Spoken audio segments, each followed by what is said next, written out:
Hi there and welcome to Dinos Vault once again, guys. Today I'm checking out the Pulsar 200 RS, wherein RS stands for Race Sport, as it is emphasized on the fairing.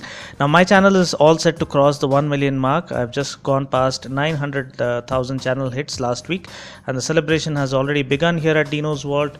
And what a better way to celebrate than enjoying the company of one of the game-changing bikes ever in the history of Indian motorcycling. Brand Pulsar is an icon, a phenom, and a statement by an Indian manufacturing company who dared to be different in an era dominated by run-of-the-mill fuel-efficient commuters. A brand that not only reincarnated and rejuvenated Bajaj all over, but also reinvented the way the average Indian biker thinks or looks at motorcycles here in India. The wait has been long and strong, and after a series of spy images and international launches, finally the fully faired motorcycle from Bajaj sets foot here in its homeland. It's not just a fully faired version of the 200NS, and if you're thinking so, then you'll be seriously mistaken. And first, let's take a look at the differences between the 200NS and the RS. First of all, when compared to the 200NS, the length of the bike is decreased by 18 mm, height is increased by 39 mm, and width is decreased by 39 mm as well.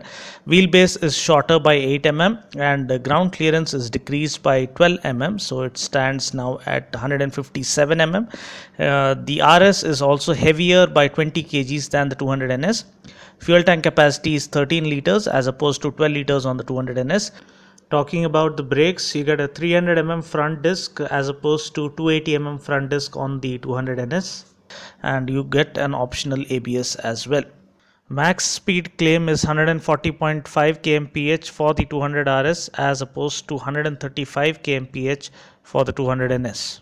Engine wise, you get the same liquid cooled 4-valve 199.5cc motor powered by Bajaj's triple spark DTSI technology with fuel injection.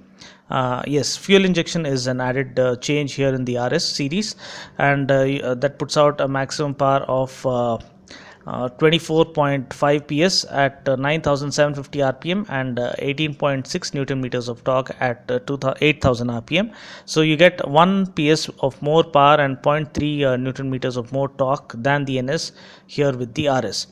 Yes, it comes across as the first Bajaj bike with a full fairing, and the design is simply out of the world.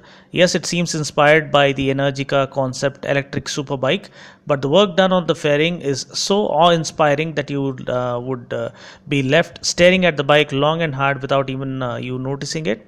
The twin projectors look powerful and sporty, and it feels like a transformed bumblebee that is sitting humbly in your parking lot.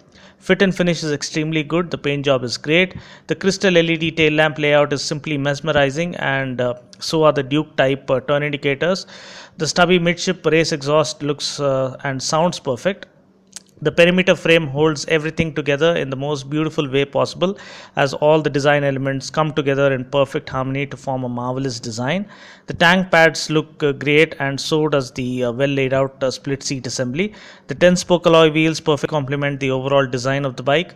The hallmark of a great design is that it should look good from almost any angle, and Bajaj have simply nailed it with the design here, because while the RC series come across as lean and mean machines, this one is macho and muscular, and in line with what Pulsar bikes are known for, guaranteeing supreme road presence.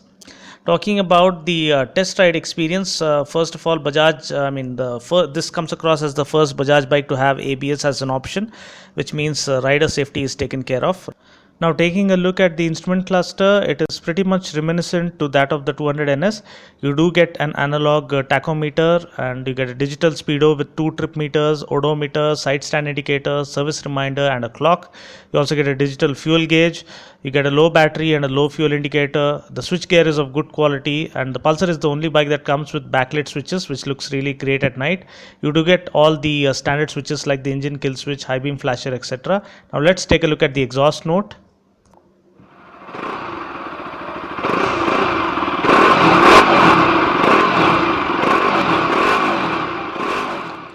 So that was the exhaust note. Now you also get super sticky MRF rubber, which combined with the lowered center of gravity enhances the overall stability of the bike.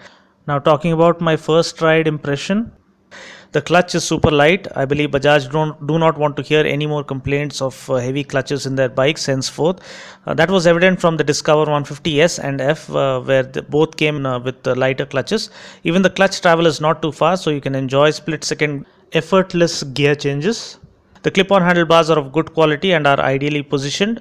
The seating posture is intermediate of being super sport and upright, so you need to lean a bit, but I'm sure it is not going to hurt your back all that much. The suspension is not too rigid nor is it too soft.